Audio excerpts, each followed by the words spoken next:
Reporting sir, இந்த படம் நெட்ஃப்ளிக்ஸ்ல release ஆகி கொஞ்சம் வாரம் ஆயிருந்தாலும் இப்பதான் அதை பார்க்கறதுக்கான பாக்கியம் கிடைச்சது. நம்ம பாலையா நடிச்ச அகாண்டா 2 படத்தோட கதைக்குள்ளலாம் போகல.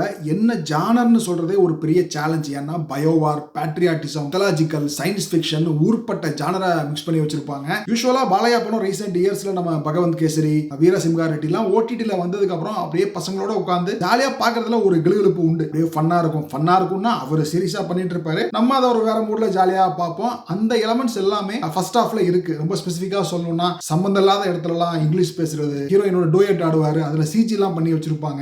அந்த எலமெண்ட்ஸ் யூசுவலா மற்ற படத்துல இருக்கும், இங்கேயும் இருந்துச்சு. அந்த இங்கிலீஷ் பேசுறதெல்லாம் வந்து உண்மையிலே செம்ம ஃபன்னா இருக்கும். அளந்து பார்க்க நான் என்ன லே அவுட்னு நினைச்சியா, ப்ளோ அவுட்ரா அப்படிம்பாரு.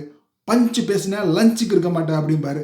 இந்த மாதிரி அவ்வளோ பெரிய ஆளாக இருந்துட்டு பாபா பிளாக் ஷிப் ரேஞ்சுக்கு சம்மந்தலாமல் பேசிட்டு இருப்பாப்ல. அதெல்லாமே ஜாலியாக இருக்கும். ஃபர்ஸ்ட் ஹாஃப் அப்படியே அந்த பாலையா மூமெண்ட்ஸ்காண்டி பார்த்துடலாம். செகண்ட் ஹாஃப் வந்து பேட்ரியாட்டிக்காக எடுக்கிறேங்கிற பேரில் செம்ம கிரிஞ்சாக எடுத்து வச்சிருந்தாங்க. வில்லனை ஒரு சைனாக்காரனாக போட்டுட்டு வில்லனை பற்றி பேசுகிறேங்கிற பேரில் அவங்க நாட்டையே கேவலமாக பேசியிருப்பாங்க. அதாவது அதெல்லாம் அநியாயத்துக்கு கிரிஞ்சு. கிளைமேக்ஸில் ஒரு லெங்க்தியான டைலாக் வரும். அதில் பாலையா சொல்லுவாப்புல, புழு பூச்சியை திங்கிற நீங்க எங்க, வேத சாஸ்திரங்கள் படிக்கிற நாங்க எங்க அப்படிம்பாரு. ரெண்டுக்கும் என்ன சம்பந்தம் இருக்கு?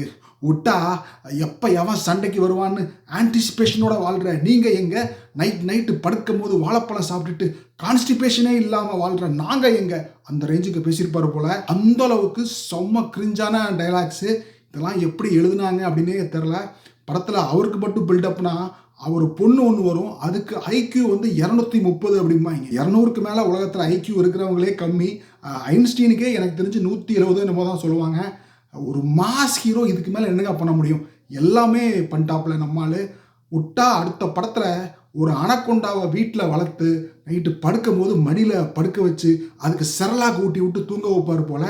அதை தவிர எல்லாமே பண்ணிட்டாரு. ஆனால் ஒன்று, சில மாஸ் ஹீரோ பண்ணும்போது சூப்பராக இருக்கும், சில பேர் வந்து ரொம்ப ஓவராக பண்ணுறாங்களேன்னு தோணும். ஆனால் நம்மளால் பார்க்கும்போது ரெண்டுமே தோணலை.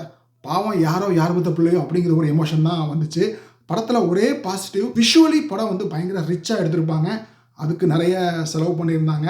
ஓவராலாக படம் எப்படி இருந்துச்சுன்னா, ஃபர்ஸ்ட் ஆஃப் நான் சொன்ன பாலையா மொமெண்ட்ஸ் உங்களுக்கு பிடிக்கும்னா ஃபர்ஸ்ட் ஆஃப் பார்த்துடலாம். பட் செகண்ட் ஆஃப் எப்படின்னா, இந்த வீட்டில் குழந்தைங்கள்லாம் சாப்பிட்லன்னா அம்மா வந்து பூச்சாண்டி வந்துடுவான் சாப்பிட்டுரு அப்படின்னு மிரட்டுவாங்கல்ல, அதுக்குன்னே ஒரு செகண்ட் ஆஃப் எடுத்து வச்சுருந்தாங்க. செகண்ட் ஆஃப் என்னால் சத்தியமாக முடியல. நீங்கள் பார்த்துட்டு சொல்லுங்கள்.